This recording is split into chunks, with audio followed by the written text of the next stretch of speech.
जय राधा माधव कुंज बिहारी।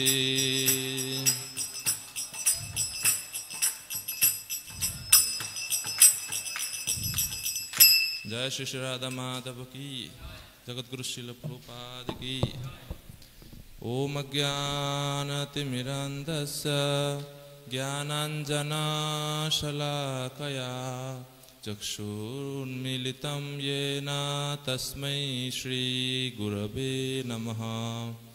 श्रीचैतन्यमनोभीष्टं स्थापितं येन भूतले स्वयं रूप कदा मह्यं ददाति स्वपदान्तिकम्। नमो ॐ विष्णुपादाय कृष्णपृष्ठाय भूतले श्रीमते भक्तिवेदान्त स्वामिनिति नामिने। नमस्ते सारस्वते देवे गौरवाणी प्रचारिणे निर्विशेषशून्यवादी पाश्चात्यदेशतारिणे। वंशाकल्पतरुभ्यश्च कृपा सिन्धुभ्य एव च पतितानां पावनेभ्यो वैष्णवेभ्यो नमो नमः। हे कृष्णा करुणा सिन्धु दीनबन्धु जगत्पते गोपेश गोपिका कान्त राधाकान्त नमस्तुते।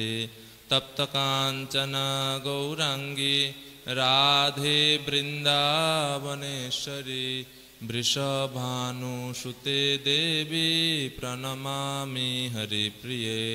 नीलाचल निवासाय नित्याय परमात्मने बलभद्र सुभद्राभ्यां जगन्नाथाय ते नमः। जय श्री कृष्ण चैतन्य प्रभु नित्यानंद श्री अद्वैत गदाधर श्रीवास आदि गौरभक्तवृंद। हरे कृष्णा कृष्णा कृष्णा हरे हरे, हरे राम राम राम हरे हरे। ओम नमो भगवते वासुदेवाय। ओम नमो भगवते वासुदेवाय। ओम नमो भगवते वासुदेवाय।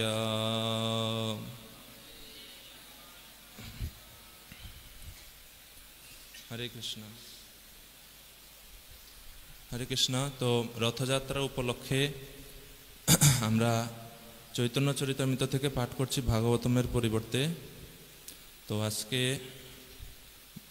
আমরা আছি মধ্যলীলা একাদশ অধ্যায়। মধ্যলীলা একাদশ অধ্যায়ে শ্লোক নাম্বার 113 থেকে শুরু, না 113 থেকে শুরু, শেষ হবে 130-এ। তো 113 নম্বর শ্লোক থেকে পড়ে যায়। তো এখানে যে লীলাটা হচ্ছে সেটা হচ্ছে যে গৌড় দেশ থেকে মহাপ্রভুর ভক্তগণ ওনারা পুরীতে গমন করলেন এবং মহাপ্রভুর ভক্তগণের আচরণটা একটু অদ্ভুত রকম, ভিন্ন রকম। মানে সবাই যেই পথ অবলম্বন করে, যে পন্থা অনুসরণ করে, মহাপ্রভুর ভক্তরা যারা বাংলা মানে গৌড় দেশ থেকে গেছেন এনারা সব রুলসগুলো একরকমভাবে পালন করেননি। আর এটা দেখে প্রতাপরুদ্র মহারাজের মনে কিছু প্রশ্ন আসছে যে এনারা কেন এরকম করছে। তো এই অধ্যায়ের শুরুতে প্রতাপরুদ্র মহারাজ সার্বভৌম ভট্টাচার্য ওনার সাথেই ছিলেন। সার্বভৌম ভট্টাচার্য হচ্ছে প্রতাপরুদ্র মহারাজের তিনি গুরু সদৃশ সমস্ত বিষয়ে তিনি, এবং তিনি জগন্নাথের মন্দিরের ওই উড়িষ্যার তৎকালীন সময়ে সবচেয়ে বড় পণ্ডিত। সন্ন্যাসীরা পর্যন্ত এই সার্বভৌম ভট্টাচার্যের কাছে আসতেন শিক্ষা গ্রহণ করার জন্য, বেদান্ত অধ্যয়নের জন্য, অত বড় স্তরে রয়েছেন। তো এই জন্য সার্বভৌম ভট্টাচার্য ছিলেন সাথে। রাজা মহারাজ প্রতাপরুদ্র ওনার 4টা প্রশ্ন এই বাংলাদেশের এই গৌড় দেশের ভক্তদের এই আচরণ দেখে। প্রথম প্রশ্ন ছিল, রাজা কহে শাস্ত্র প্রমাণে চৈতন্য হন কৃষ্ণ, তবে কেন পণ্ডিত সব তাহাতে বিতৃষ্ণ। মহারাজ জিজ্ঞেস করছেন যে শাস্ত্রের প্রমাণ তো বুঝতে পারি যে চৈতন্যই হচ্ছেন স্বয়ং কৃষ্ণ, কিন্তু পণ্ডিতেরা কেন ওনাকে কৃষ্ণ বলে মানে না? এটা ছিল প্রথম প্রশ্ন। দ্বিতীয় প্রশ্ন ছিল, তো এরপরে সার্বভৌম ভট্টাচার্য এটার উত্তর দিয়েছেন, এটা আমরা পড়ছি গত পাঠে। এরপরে মহারাজের দ্বিতীয় প্রশ্ন ছিল, রাজা কহে সবে জগন্নাথ না দেখিয়া চৈতন্যের বাসাগৃহে চলিল ধাইয়া। আরেকটা অদ্ভুত, সবাই পুরীতে গেলে প্রথমে কার দর্শন করে? আমরা যখন মন্দিরে আসি ভগবানকে দর্শন করি, এরপরে যে প্রভুর সাথে পরিচয় ওনার সাথে। কিন্তু গৌড় দেশের ভক্তরা পুরীতে গিয়ে সাথে সাথে জগন্নাথ দর্শনও যায় না, তারা সবাই যাচ্ছে মহাপ্রভুর বাসাগৃহে, মানে যেখানে মহাপ্রভু বাস করতেন, যেখানে থাকতেন মহাপ্রভু, কাশী মিশ্রের গৃহে, সেই দিকে সব রওনা হয়ে গেল। তো এটা দ্বিতীয় প্রশ্ন আসছে যে প্রতাপরুদ্র রাজার মনে, যে এই ভক্তরা এরকম কেন করতেছে? কারণ প্রতাপরুদ্র মহারাজ এই যে মহাপ্রভুর অনুরাগী যে ভক্তগণ, গৌড়ের ভক্তগণ, এনাদের যে মহত্তম বা ওনাদের যে মহাপ্রভুর প্রতি এত গাঢ় প্রেম, সেই সম্বন্ধে ওনার পূর্ণ এখনো ধারণা হয়নি, এই জন্য তিনি এরকম জিজ্ঞেস করছেন। তারপরে তৃতীয় প্রশ্ন ছিল যে মহাপ্রভুর আলয়ে করিল গমন, এত মহাপ্রসাদ চাহি কহ কি কারণ, এবং এত প্রসাদের কেন নিয়ে যাচ্ছে? এই যে ভবানন্দের পুত্র বাণীনাথ, তিনি আরো 5-6 জনকে নিয়ে প্রসাদ নিয়ে যাচ্ছে, যারা গৌড় দেশ থেকে ভক্তরা আছেন তাদের জন্য। এখন প্রতাপরুদ্র রাজার প্রশ্ন হচ্ছে এত প্রসাদ কি করবে? তৃতীয় প্রশ্ন। আর চতুর্থ প্রশ্ন, যেটার উত্তর এখন আমরা পড়ব আজকে। চতুর্থ প্রশ্ন ছিল, রাজা কহে উপবাস ক্ষৌর তীর্থের বিধান, তাহা না করিয়া কেনে খাইব অন্ন পান। তো এটা স্বাভাবিক, বেদ শাস্ত্রের নিয়ম আছে যে যখন কোনো তীর্থস্থানে যাওয়া হয় তখন প্রথমে কর্তব্য হচ্ছে উপবাস করতে হয় এবং ক্ষৌর কর্ম করতে হয়। এটা হচ্ছে তীর্থের বিধান, এটা তীর্থে আসলে এটা নিয়ম। কিন্তু এই যারা ভক্তরা আসছেন গৌড় দেশ থেকে, এনারা কেউ উপবাসও করতেছে না, প্রসাদ নিয়ে যাচ্ছে ওনাদের জন্য, আর কেউ ক্ষৌর কর্মও করে নাই। ক্ষৌর কর্ম মানে হচ্ছে মস্তক মুন্ডন করা। তো ভক্তি সিদ্ধান্ত সরস্বতী ঠাকুর তিনি বলছেন যে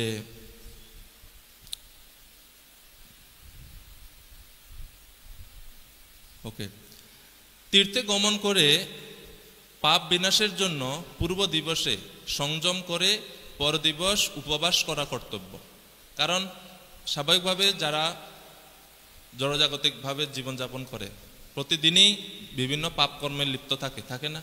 তো সেজন্য বলছে যে তীর্থ গেলে প্রথমে সংযম করতে হয় এবং উপবাস করতে হয়, যাতে মনটা স্থির হয়, শান্ত হয়, যাতে তীর্থে গিয়ে কোনো তীর্থ অপরাধ বা ধাম অপরাধ না হয়, এজন্য উপবাস করে। আর কেন ক্ষৌর কর্ম করে? বলছে শিরোগত পাপ ধ্বংসনের জন্য মস্তকাদি মুন্ডন করবে। মানে আমাদের যা কিছু পাপ আছে, শিরোগত পাপ ধ্বংস, মানে মাথায় যে সমস্ত পাপ আমরা করি বা মাথায় যে পাপ আমরা বহন করে চলি, তো মস্তক মুন্ডন করা মানে সমস্ত পাপকে ধ্বংস করে ফেলা। এই জন্য তীর্থে গেলে মস্তক মুন্ডন করতে হয়। এগুলো হচ্ছে তৈর্থিক কর্মবিধান, মানে তীর্থে গেলে এই বিধানগুলো পালন করতে হয়। কিন্তু মহাপ্রভুর ভক্তরা কেউ এই মাথাও মস্তক মুন্ডন করেনি, আবার কেউ উপবাসও থাকতেছে না, ওনাদের জন্য প্রসাদ নিয়ে আসতেছে বাণীনাথ 5-6 জনকে নিয়ে। এটা কেন করছেন, এটা হচ্ছে প্রশ্ন। তো এখন 13 নম্বর শ্লোক থেকে 12 নম্বর শ্লোক থেকে এটার উত্তর দিচ্ছেন। 13তে আমরা আজকে 13 থেকে পড়ব। তো সার্বভৌম ভট্টাচার্য তিনি বলছেন, ঈশ্বরের পরোক্ষাজ্ঞা ক্ষৌর উপসান, প্রভুর সাক্ষাৎ আজ্ঞা প্রসাদ ভোজন।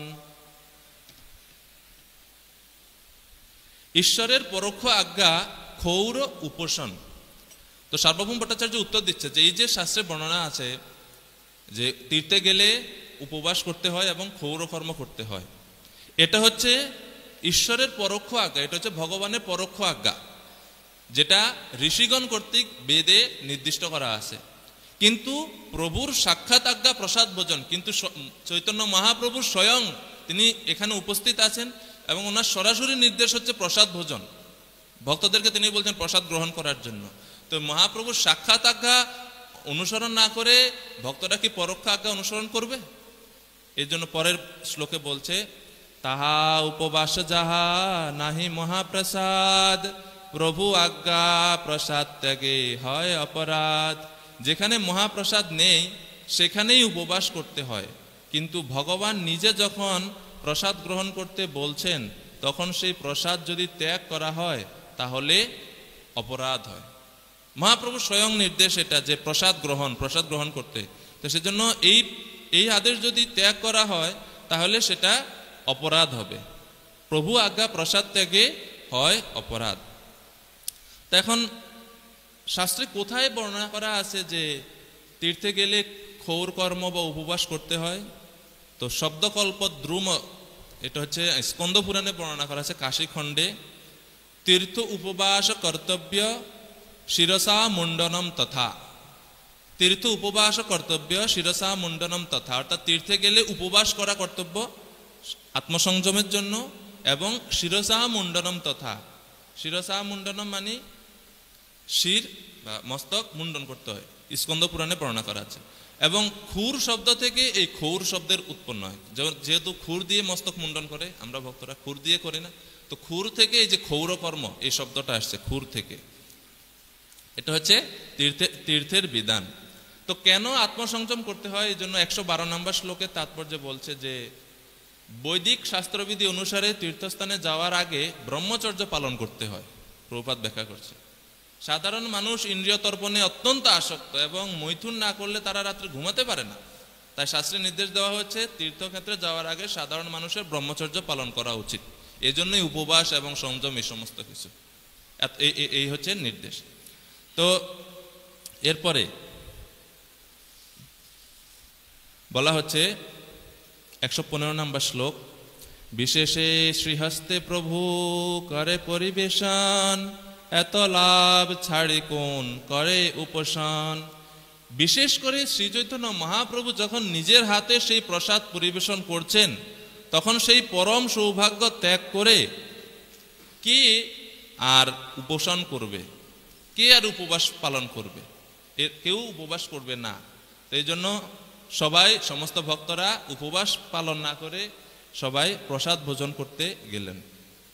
এরপরে সার্বভৌম ভট্টাচার্য আরো বলছেন পরের শ্লোক, পূর্বে প্রভু মোরে প্রসাদ অন্ন আনি দিল, প্রাতে সজ্জায় বসি আমি সে অন্ন খাইল।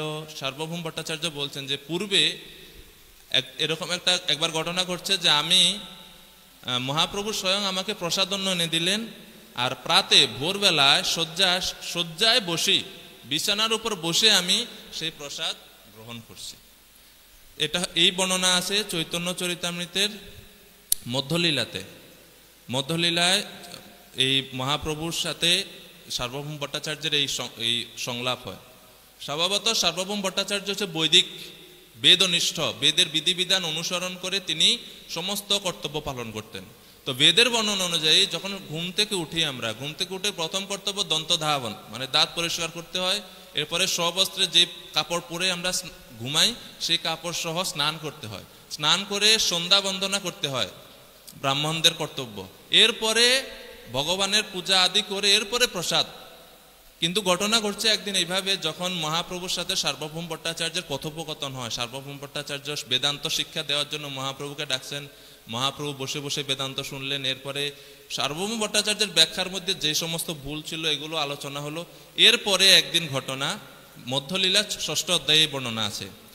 আর দিন প্রভু গেলা জগন্নাথ দর্শন করিলা জগন্নাথ সজ্জোত্থানে, পূজারি আনিয়া মালা প্রসাদান্ন দিলা, প্রসাদান্ন মালা পাইয়া প্রভু হর্ষ হইলা। একদিন সকালবেলা মহাপ্রভু ভোরে প্রাতে জগন্নাথ দর্শন করার জন্য গেলেন। জগন্নাথ সে মঙ্গল আরতি, ঘুম থেকে ভগবান শয্যা ত্যাগ করলেন, মঙ্গল আরতি হলো, মহাপ্রভু এটা দর্শন করলেন। তখন জগন্নাথের যিনি সেবক ছিলেন তিনি মহাপ্রভুকে প্রসাদ দিলেন এবং মালা দিলেন। জগন্নাথের মালা উপহার স্বরূপ, আশীর্বাদ স্বরূপ মহাপ্রভুকে প্রদান করলেন। সেই প্রসাদ অন্নমালা অঞ্চলে বাদিয়া, ভট্টাচার্যের ঘরে আইলা তরা যুক্ত হইয়া। সেই প্রসাদ এবং মালা, জগন্নাথের প্রসাদে মালা নিয়ে মহাপ্রভু তরা যুক্ত, মানে খুব দ্রুত বেগে এগুলো অঞ্চলে বাদিয়া, মানে মহাপ্রভু যে বহির্বাস ছিল সেই বহির্বাসে করে মহাপ্রভু গেলেন সার্বভৌম ভট্টাচার্যের গৃহে। অরুণোদয় কালে হইল প্রভুর আগমন, সেই কালে ভট্টাচার্যের হইল জাগরণ। যেই সময় মহাপ্রভু গেছেন সার্বভৌম ভট্টাচার্যের গৃহে, ঠিক ওই সময়ে সার্বভৌম ভট্টাচার্য ঘুম থেকে উঠছেন মাত্র, মানে উঠছেন, খালি ঘুম ভাঙছে, এখনো বিছানার উপরে বসা। কৃষ্ণ কৃষ্ণ স্ফুট কহি ভট্টাচার্য জাগিলা, কৃষ্ণ নাম শুনি প্রভুর আনন্দ বাড়িলা। এই যে কয়েকদিন আগে মহাপ্রভুর কাছ থেকে যে ভক্তিতত্ত্ব সম্বন্ধে সার্বভৌম ভট্টাচার্য শ্রবণ করছে, এর ফলে সার্বভৌম ভট্টাচার্যের হৃদয়ে পরিবর্তন ঘটছে। ঘুম থেকে উঠেই প্রথম কথা বলছে কৃষ্ণ কৃষ্ণ, মানে এই কথা বলে সার্বভৌম ভট্টাচার্য ঘুম থেকে উঠছে। স্বভাবত সার্বভৌম ভট্টাচার্য এরকম করেন না, কারণ তিনি ভক্ত ছিলেন না পূর্বে। মানে এই লীলাতে মহাপ্রভু, এই যদিও উনি ভগবানের নিত্য পার্ষদ, কিন্তু প্রথম জীবনে উনি এইভাবে মানে আচরণ করছেন যে উনি ভক্ত না, বৈদিক সব বেদনিষ্ঠ সব পালন করতেন এইভাবে। কিন্তু ওই দিন মহাপ্রভু ওনার ঘরের সামনে গেলেন, ওনার রুমের সামনে, আর উনি ঘুম থেকে উঠলেন কৃষ্ণ কৃষ্ণ স্ফুট কহি ভট্টাচার্য জাগিলাম, ভট্টাচার্য জাগলেন। বাহিরে প্রভুর দেহ পাইল দর্শন, আস্তে ব্যস্তে আসি কইল চরণ বন্দন। ঘুম থেকে উঠে যখন দেখবেন দরজার সামনে মহারাজ দাঁড়ানো, কি অবস্থা! আস্তে বাস্তে, মানে দরপড় করে সার্বভৌম ভট্টাচার্য ঘুম থেকে উঠছে আর মহাপ্রভুকে প্রণাম করলেন। চৈতন্য মহাপ্রভুর দরজার সামনে দাঁড়ানো, আর মহাপ্রভুর যে গায়ের, মানে ওনার যে শারীরিক কাঠামো, সেই লম্বা স্বর্ণদ্যুতি, মানে উজ্জ্বল বর্ণ, এমন এক পুরুষ আপনি ঘুম থেকে উঠে এরকম একজন, আপনার মানে দরজা ব্লক, দরজার জায়গা না, দরজার সামনে মহাপ্রভু দাঁড়ায় আছেন। সার্বভৌম ভট্টাচার্য খুব দ্রুত ঘুম থেকে উঠে মহাপ্রভুর প্রণাম করলেন। বসিতে আসন দিয়া দুহে তো বসিলা, প্রসাদান্ন খুলি প্রভু তার হাতে দিলা। বসিতে আসন দিয়া সার্বভৌম ভট্টাচার্য মহাপ্রভুকে বসার জন্য আসন দিলেন এবং তিনি নিজে উপবেশন করলেন। মহাপ্রভুর আসনটা একটু উঁচাতে, সার্বভৌম ভট্টাচার্যের আসনটা একটু নিচাতে। এর থেকেও প্রমাণিত হয় সার্বভৌম ভট্টাচার্যের এখন মহাপ্রভুর প্রতি ভক্তি শ্রদ্ধা জন্মাইছে।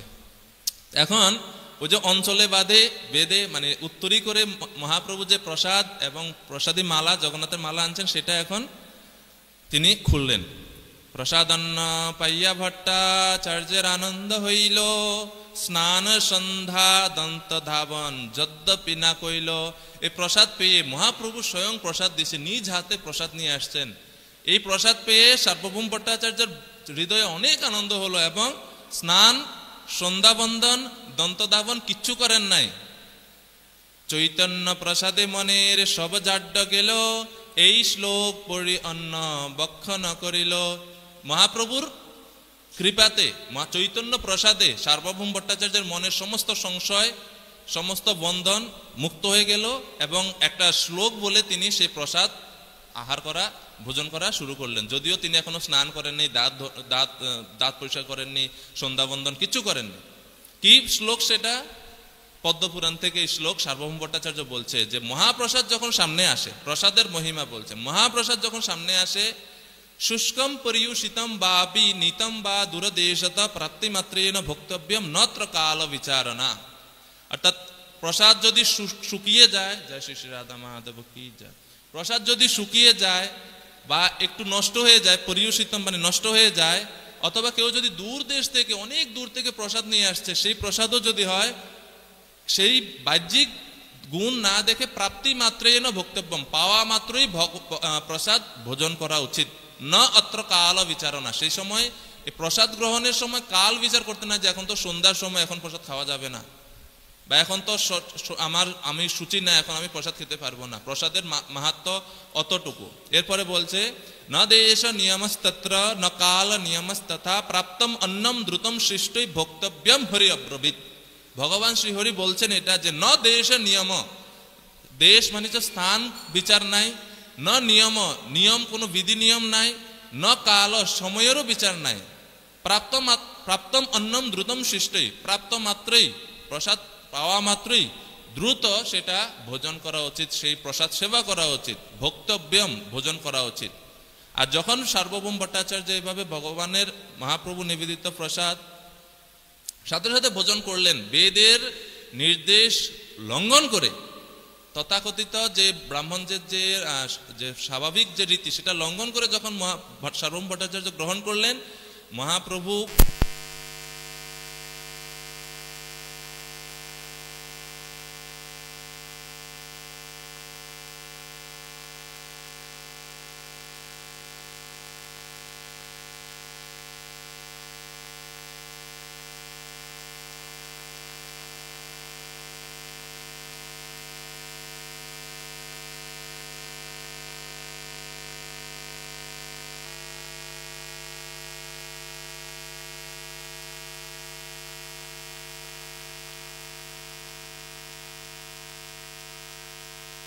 এত বেশি কষ্ট করতে হবে না, সবাই সার্বভৌম ভট্টাচার্যের অনুসারী হয়ে সবাই ভগবত ভক্তি গ্রহণ করবে। এই জন্য মহাপ্রভু এই যে সার্বভৌম ভট্টাচার্যের এই পরিণতি দেখে মহাপ্রভু বলছেন, আজি মুই অনায়াসে জিনিনু ত্রিভুবন, আজি মুই করিনু বৈকুণ্ঠ আরোহণ, আজি মোর পূর্ণ হইল সর্ব অভিলাষ, সার্বভৌমের হইল মহাপ্রসাদে বিশ্বাস। মহাপ্রভু এই সার্বভৌম ভট্টাচার্যের পরিবর্তন দেখে বলছেন, আমি ত্রিভুবন আজকে জয় করে ফেলেছি, আজকে আমি বৈকুণ্ঠে আরোহণ করেছি, আমার পূর্ণ হলো সর্ব অভিলাষ, আমার সমস্ত অভিলাষ পূর্ণ হয়ে গেছে। কেন? সার্বভৌমের হলো মহাপ্রসাদে বিশ্বাস, সার্বভৌম ভট্টাচার্যের মহাপ্রসাদে বিশ্বাস হয়েছে। এরপরে সার্বভৌম ভট্টাচার্যকে আশীর্বাদ করে মহাপ্রভু বলছেন, আজি কৃষ্ণ প্রাপ্তি যোগ্য হইল তোমার মন, বেদ ধর্ম লঙ্ঘি কইলা প্রসাদ বক্ষণ। আজ এই মুহূর্তে কৃষ্ণ প্রাপ্তির যোগ্য তোমার মন হলো, তোমার মন কৃষ্ণ প্রাপ্তি, কৃষ্ণ প্রেম প্রাপ্তির জন্য যোগ্য হয়ে গেছে তুমি। কেন? কারণ তুমি বেদ ধর্ম লঙ্ঘি কইল প্রসাদ বক্ষণ, বেদের ধর্ম তথাগতিক সেই ধর্ম ত্যাগ করে তুমি প্রসাদ বক্ষণ করলে। তো সেই কথা এই 116 নম্বর শ্লোকে সার্বভৌম ভট্টাচার্য প্রতাপ রুদ্রকে বলছেন যে, পূর্বে প্রভু মোরে প্রসাদ অন্ন আনি দিল, প্রাতে শয্যায় বসি আমি সেই অন্ন খাইল, আমি খেয়েছি। সেই জন্য এই যে গৌড়ীর ভক্তগণ ওনারা যে এই যে ক্ষৌর কর্ম উপবাস না করে যে প্রসাদ গ্রহণ করছেন, এতে দোষের কিছু নাই, সেটা প্রমাণ করার জন্য তিনি আরো বলছেন 117 নম্বর শ্লোক, যারে কৃপা করি করেন হৃদয়ে প্রেরণ, কৃষ্ণ আশ্রয় হয় ছাড়ে বেদ লোক ধর্ম। যারে কৃপা করে করেন হৃদয়ে প্রেরণ, মহাপ্রভু যখন কাউকে হৃদয় থেকে প্রেরণা দেন, যাকে কৃপা করে তিনি হৃদয়ে প্রেরণা দেন, তিনি ঐকান্তিকভাবে কৃষ্ণের চরণে আশ্রয় গ্রহণ করেন এবং সব রকম বৈদিক আচার এবং লৌকিক আচার পরিত্যাগ করেন। সেটা হচ্ছে ভগবানের বিশেষ কৃপা। তো তাৎপর্য দেওয়া আছে এখানে সংক্ষিপ্তভাবে। ভগবদ গীতায় 8শ অধ্যায়ে ভগবান নির্দেশ দিয়েছেন, সর্বধর্মান পরিত্যাজ্য মামেকম শরণম ব্রজ, অহং ত্বাম সর্ব পাপেভ্য মোক্ষয়িষ্যামি মা শুচ। সর্বপ্রকার ধর্ম অনুষ্ঠান ত্যাগ করে কেবল আমার শরণাগত হও, তাহলে আমি তোমাকে সমস্ত পাপ থেকে মুক্ত করব, কোনো ভয় করো না। ভগবানের কৃপার প্রভাবেই কেবল ভগবানের প্রতি এই রকম দৃঢ় বিশ্বাস সম্ভব। ভগবান সকলেরই হৃদয়ে বিরাজমান এবং তিনি যখন তার ভক্তকে অনুপ্রাণিত করেন, তখন সেই ভক্ত বৈদিক আচার অথবা লৌকিক আচার অনুষ্ঠান না করে ভগবানের অপ্রাকৃত প্রেমময়ী সেবায় নিজেকে উৎসর্গ করেন। শ্রীমদ্ ভাগবতের 4th স্কন্ধের 29 অধ্যায়ের 46 নম্বর শ্লোক থেকে উদ্ধৃত পরবর্তী শ্লোকটিতে সেই তত্ত্ব প্রতিপন্ন হয়েছে। তো এই যে বিষয় যে ভগবান যখন অনুপ্রেরণা প্রদান করেন, তখন ভক্ত বৈদিক আচার অথবা লৌকিক আচার অনুষ্ঠান ত্যাগ করে আরো উন্নত যে ভগবত সন্তুষ্টির জন্য যে কর্তব্য, সেটা ভক্তরা করেন। তো এটাই হচ্ছে যে ভগবত ভক্তির যে দুইটা মার্গ, বৈদিক ভক্তি এবং রাগ ভক্তি। ভট্টাচার্য বলছেন যে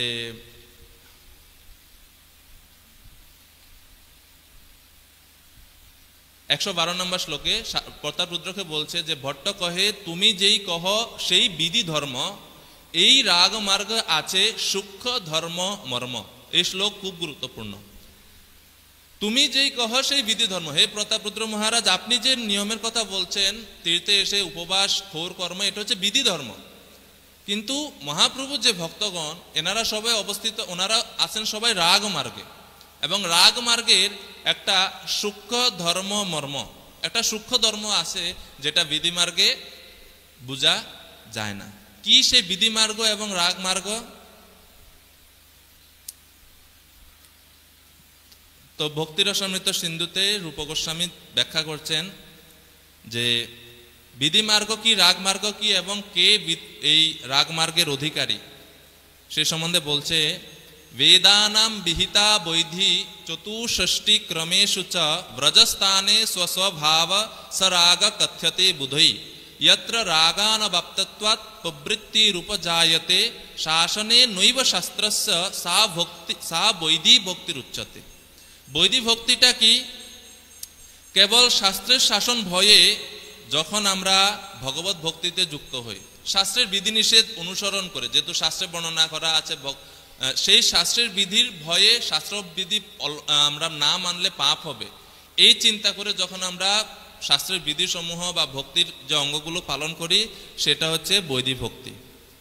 আর যখন ভক্ত কোনো রাগাত্মিকা ভক্তকে অনুসরণ করে, অথবা এই শ্লোকে বলা হচ্ছে যে ব্রজজনের যারা ব্রজবাসী তাদের অনুসারে যে ভক্তি, সেটা হচ্ছে রাগ, সেটাকে বলা হয় রাগ ভক্তি। এবং এই রাগ ভক্তির অধিকারী কারা?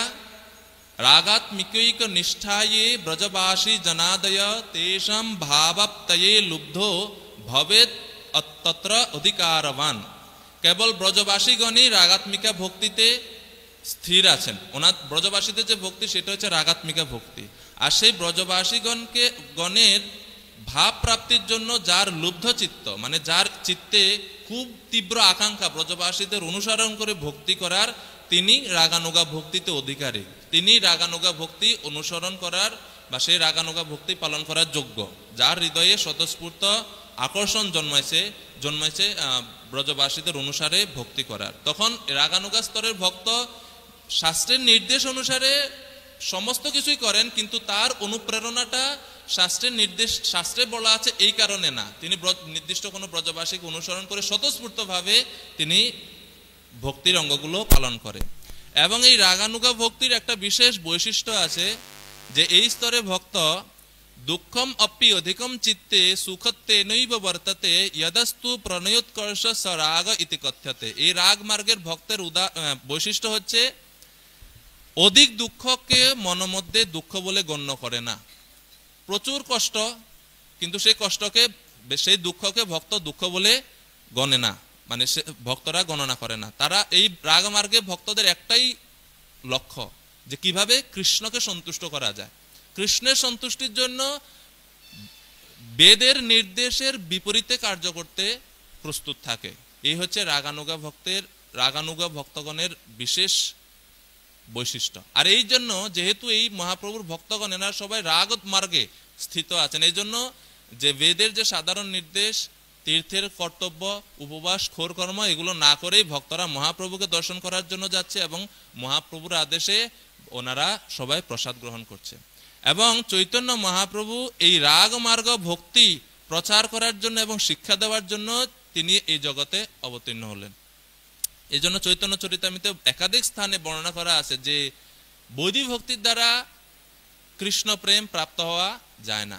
বৈদিক ভক্তি করতে করতে যখন রাগানুগা স্তরে ভক্ত উন্নীত হন এবং ঐশ্বর্য জ্ঞান থেকে মুক্ত হয়ে তিনি যখন শুদ্ধভাবে ভগবৎ কৃষ্ণের আরাধনা করতে শিখেন, তখনই একমাত্র কৃষ্ণ প্রেম পাওয়া সম্ভব।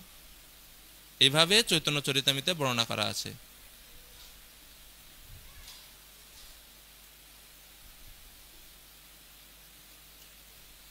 মহাপ্রভুর এই আদিলীলা চতুর্থ অধ্যায়ে বলা হচ্ছে, প্রেমরস নির্যাস করিতে আস্বাদন রাগ মার্গ ভক্তি লোকে করিতে প্রচারণ। চৈতন্য মহাপ্রভুর আসার মুখ্য উদ্দেশ্য হচ্ছে এই রাগ মার্গ ভক্তি লোকে করিতে প্রচারণ। এই পৃথিবীতে এই লোকে রাগ মার্গ ভক্তি প্রচার করার জন্য তিনি আসছেন এবং প্রেমরস নির্যাস আস্বাদন করার জন্য তিনি এই জগতে এসেছেন। এই জন্য এটা হচ্ছে মুখ্য। ব্রজের নির্মল রাগ শুনি ভক্তগণ রাগ মার্গে ভজে যেন ছাড়ি ধর্মকর্ম। ব্রজের ভক্তগণ যারা এই রাগ মার্গের ভজনা করেন, এই জন্য ছাড়ি ধর্মকর্ম, বেদের তথাকথিত যে ধর্মকর্ম, সেই ধর্মকর্ম পরিত্যাগ করে ভক্তরা রাগ মার্গে শ্রীকৃষ্ণের সন্তুষ্টি বিধান করেন। সেখানে কৃষ্ণের সন্তুষ্টি হচ্ছে মুখ্য, আর সবকিছু হচ্ছে গৌণ। এই হচ্ছে রাগ মার্গের বৈশিষ্ট্য। এবং এই বিষয়ে রঘুনাথ দাস গোস্বামী এবং সম্রাট কুলশেখর ওনারা ওনাদের স্তুতিতে প্রার্থনাতে বলছেন। তো এই জন্য আমরা যে বৈদিক সাধন ভক্তি অনুশীলন করছি, এখানেই আমাদের স্থির থাকা উচিত না, মানে আমাদের গন্তব্য এইখানেই শেষ না। বৈদিক সাধন ভক্তি আরো দৃঢ়ভাবে, আরো শুদ্ধভাবে করতে হবে, যাতে আমরা এই রাগানুগা স্তরটা লাভ করতে পারি। না হলে গোলক বৃন্দাবনে সেই শ্রীকৃষ্ণ প্রাপ্তিটা একটু কঠিন হয়ে যায়। এই জন্য রঘুনাথ দাস গোস্বামী তিনিও মনশিক্ষা গ্রন্থে বলছেন, না ধর্মম না অধর্মম শ্রুতিগণ নিরুক্তম কিল কুরু। বজে রাধা কৃষ্ণ প্রচুর পরিচর্যাম ইহতনু। অর্থাৎ এই যে যা কিছু বেদে ধর্ম অধর্ম বলা আছে সব কিছু ত্যাগ করে ব্রজে রাধা কৃষ্ণের সেবায় নিযুক্ত হওয়া উচিত। এর দ্বারা রঘুনাথ দাস গোস্বামীও এই রাগ মার্গের রাগানুগা ভক্তির কথা ইঙ্গিত করছেন। এরপরে মুকুন্দমালা স্তোত্রে কুলশেখর আচার্য তিনিও বলছেন, নাস্তা ধর্মে নবসুনিচয়ে নৈব কামোপভোগে यद यद भाव्यम भवतु भगवान् पूर्वकर्मानुरूपम् एतत् प्रार्थम मम बहुमतं जन्म जन्मान्तरेऽपि तत्पादाम्बुरुहयुगगता निश्चला भक्तिरस्तु। যে ভগবান না আস্থা ধর্মে, আমার এই বেদের ধর্মে, বেদের যে বৈদিক যে তথাকথিত ধর্ম, সেই ধর্মের প্রতি আমার কোনো বিশ্বাস নাই। ন বসু নিচয়ে নৈব কামোপভোগে। তো এর দ্বারা সম্রাট কুলশেখরও তিনিও এই বৈদিক ভক্তি বা এই যে বৈদিক যে ধর্মকর্ম তথা যে সাধারণ ধর্মকর্ম সেগুলো তিনি বর্জন করে তিনি নিশ্চলা ভক্তিরস্তু প্রেম ভক্তির জন্য ভগবানের কাছে প্রার্থনা করছেন। এবং শ্রীমদ্ ভাগবতমে একাদশ স্কন্ধে একাদশ অধ্যায়ে 32 নম্বর শ্লোকে সেখানে বলা হচ্ছে যে ভগবানের প্রিয় ভক্ত শ্রেষ্ঠ জীব কারা সে সম্বন্ধে বলছে, আজ্ঞায়েব গুণান দোষান ময়াদিষ্টান অপিস্বকান ধর্মান সন্তেজ্য ইহ সর্বান মাম ভজেত সচ সত্তম। অর্থাৎ আমার শ্রীচরণ পদ্মে সম্পূর্ণ আশ্রয় গ্রহণের মাধ্যমে সাধু সজ্জনগণ অবশেষে ওই সমস্ত সাধারণ ধর্ম আচরণগুলি বর্জন করে এবং আমাকেই শুধু একমাত্র ভজনা করে থাকে। এইভাবে সকল জীবকুলের মধ্যে তাকে শ্রেষ্ঠ জীব রূপে গণ্য করা হয়। অর্থাৎ যারা এই সমস্ত যে সাধারণ যে ধর্ম আচরণ সেগুলো বর্জন করে শুধুমাত্র কৃষ্ণ সেবায় কৃষ্ণ ভজনে রত হয়, তারা হচ্ছে জীবকুলের মধ্যে শ্রেষ্ঠ জীব, এইভাবে বর্ণনা করা হচ্ছে।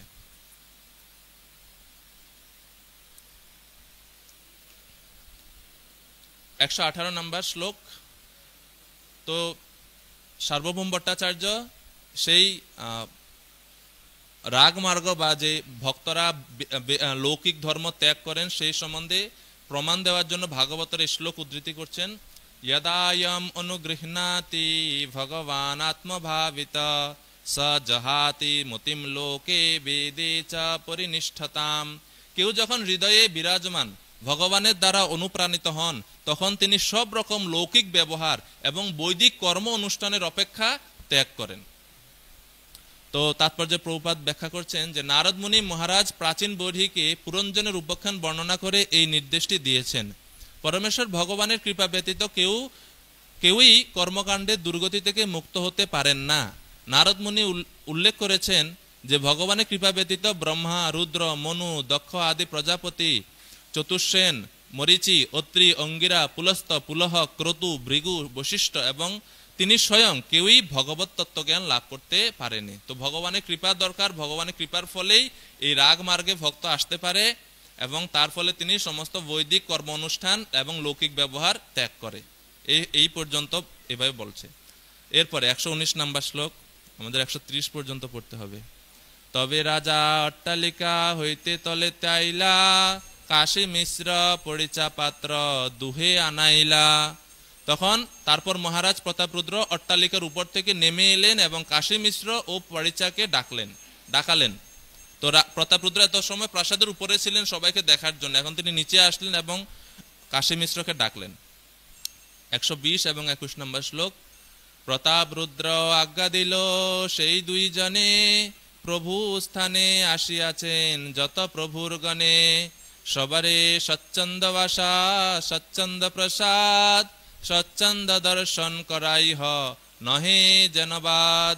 এখন মহারাজ প্রতাপরুদ্র কাশী মিশ্র এবং মন্দিরের যিনি পরিচা জগন্নাথের সেবক ওনাকে বললেন, কি বললেন? শ্রী চৈতন্য মহাপ্রভুর কাছে তার যত ভক্ত ও পার্ষদ এসেছেন তাদের সকলের থাকার জন্য স্বাচ্ছন্দ্যপূর্ণ বাসস্থান ও প্রসাদের ব্যবস্থা করুন এবং তাদের ভালো করে মন্দির দর্শন করান যাতে তাদের কোনো অসুবিধা না হয়।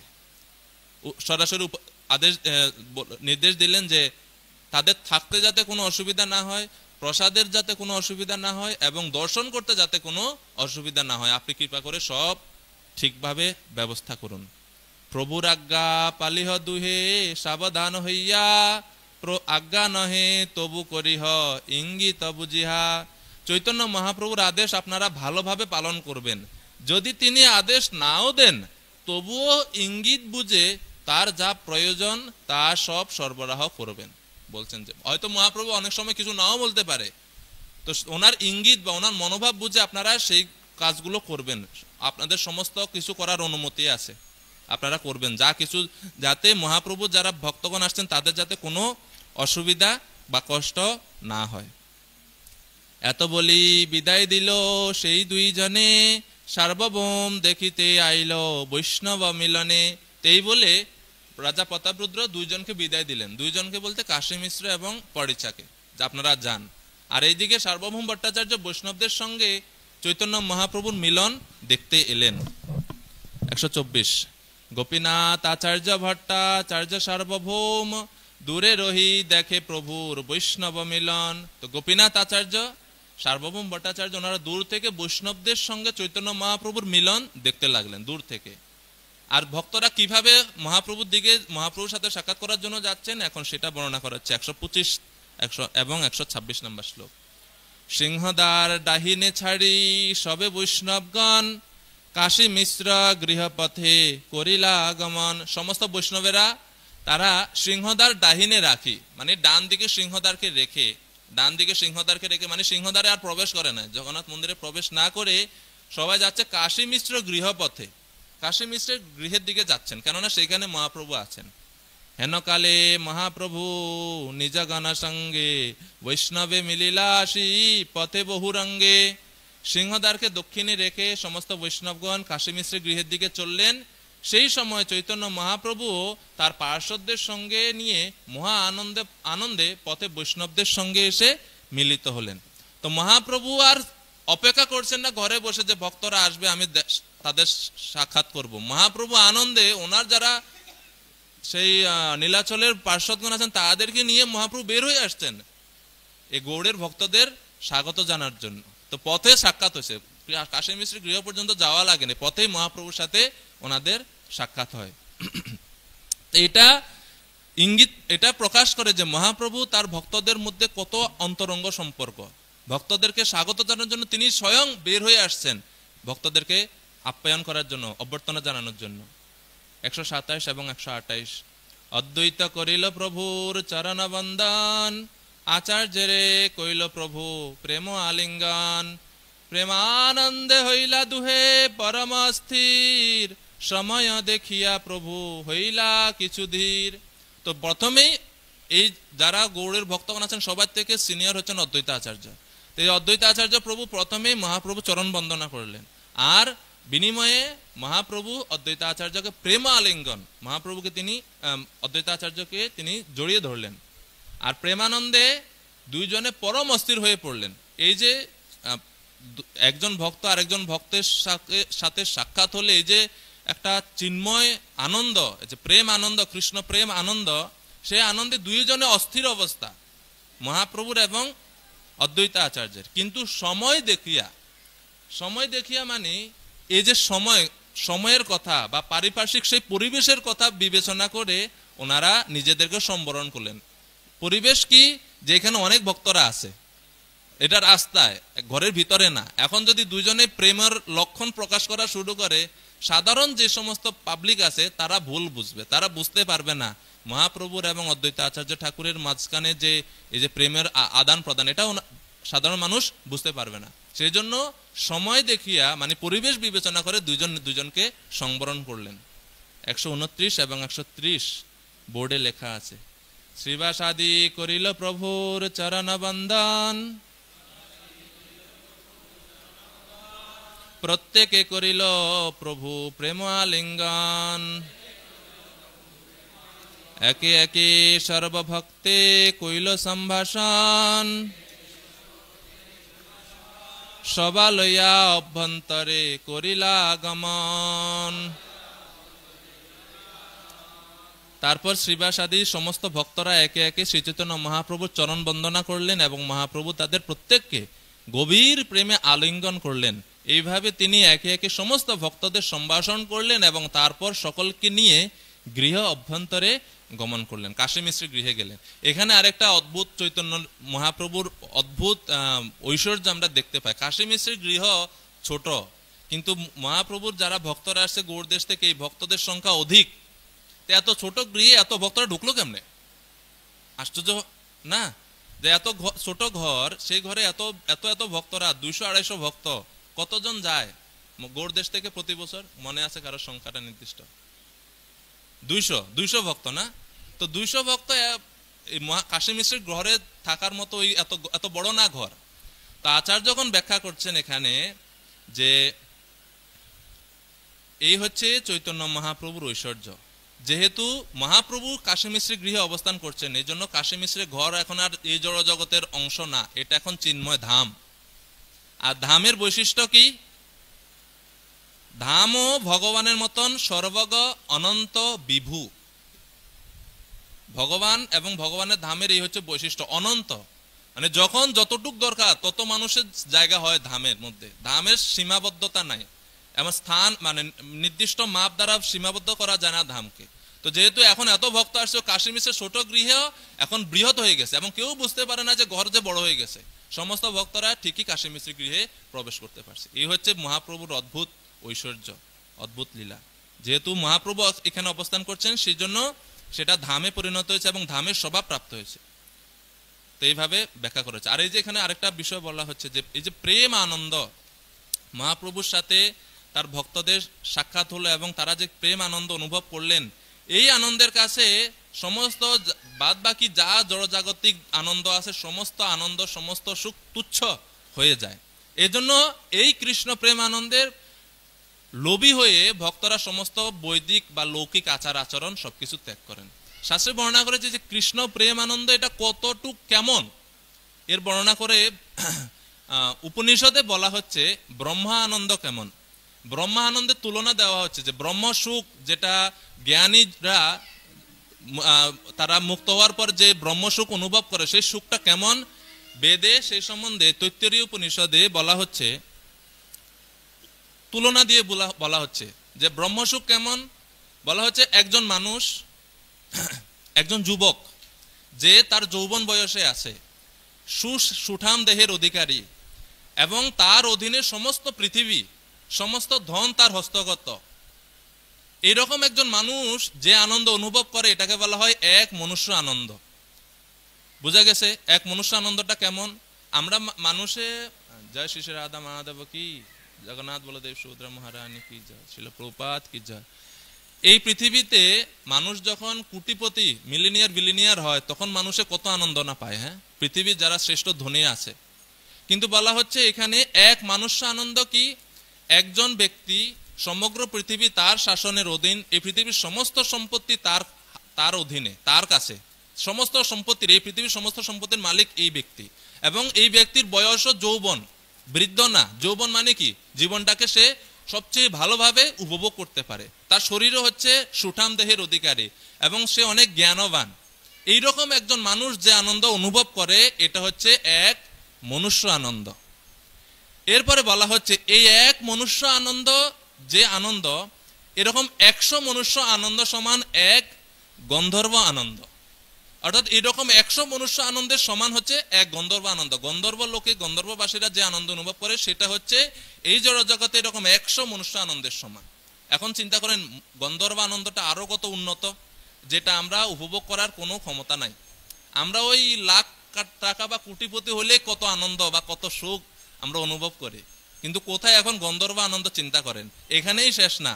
পরে বলা হচ্ছে 100 গন্ধর্ব আনন্দ সমান এক দেব গন্ধর্ব আনন্দ। 100 গন্ধর্ব আনন্দের সমান হচ্ছে এক দেব গন্ধর্ব আনন্দ। আরো কত উন্নত! 100 দেব গন্ধর্ব আনন্দ সমান এক পিতৃ আনন্দ। এখন পিতৃলোকের বাসীদের আনন্দ আরো কত উন্নত! এরপরে বলা হচ্ছে 100 পিতৃ আনন্দ সমান এক অজানজ দেব আনন্দ। অজানজ দেবতাদের একটা বিশেষ শ্রেণী, এনারও দেবতা, দেবলোকে থাকেন, এনাদের আনন্দ। 100 আজানজ দেব আনন্দ সমান এক কর্মদেব আনন্দ। 100 কর্মদেব আনন্দ সমান এক ইন্দ্র আনন্দ, ইন্দ্রের সুখ। এখন চিন্তা করেন এই জড়জগতে আমাদের সুখ কোথায় আর ইন্দ্রের সুখ কোথায়, কত পার্থক্য। এরপরে বলা হচ্ছে 100 ইন্দ্র আনন্দ সমান 1 বৃহস্পতি আনন্দ, অর্থাৎ এই 100 ইন্দ্রের আনন্দের সমান 1 বৃহস্পতির যে সুখ তিনি অনুভব করেন। এরপরে বলা হচ্ছে 100 বৃহস্পতি আনন্দ সমান 1 প্রজাপতি আনন্দ, প্রজাপতির আনন্দ আরো ঊর্ধ্বে, 100 গুণ ঊর্ধ্বে। 100 প্রজাপতি আনন্দ সমান 1 ব্রহ্মানন্দ। এখন আসছে ব্রহ্মানন্দ, ব্রহ্ম সুখ যেটা জ্ঞানীরা লাভ করে। 100 প্রজাপতি আনন্দের সমান হচ্ছে 1 ব্রহ্মানন্দ। আর এই ব্রহ্মানন্দর সঙ্গে যখন ভক্তি আনন্দ বা প্রেমানন্দের তুলনা করা হয় তখন বলা হয় যে কৃষ্ণ প্রেম আনন্দ হচ্ছে অমৃতের সিন্ধু, আর ব্রহ্মানন্দ তার সামনে খাতদক বিন্দু। মানে এই যে গর্তের মধ্যে, ছোট্ট গর্তের মধ্যে জল জমলে কতটুকু জল ধরে, এই জলের সঙ্গে মহাসমুদ্রের তুলনা করলে কিছু মিলে? তো বলছে কৃষ্ণ প্রেম আনন্দের সামনে এই ব্রহ্মানন্দ এতটুকু। এখন এই মহাপ্রভুর ভক্তরা কৃষ্ণ প্রেমের ওই আনন্দ অনুভব করতেছেন, এই জড়জগতের কোন আনন্দ তাদেরকে আকৃষ্ট করবে? আর সেই আনন্দই চৈতন্য মহাপ্রভু এই জড়জগতে দেওয়ার জন্য, বিতরণ করার জন্য এই নাম প্রেম প্রদান করলেন।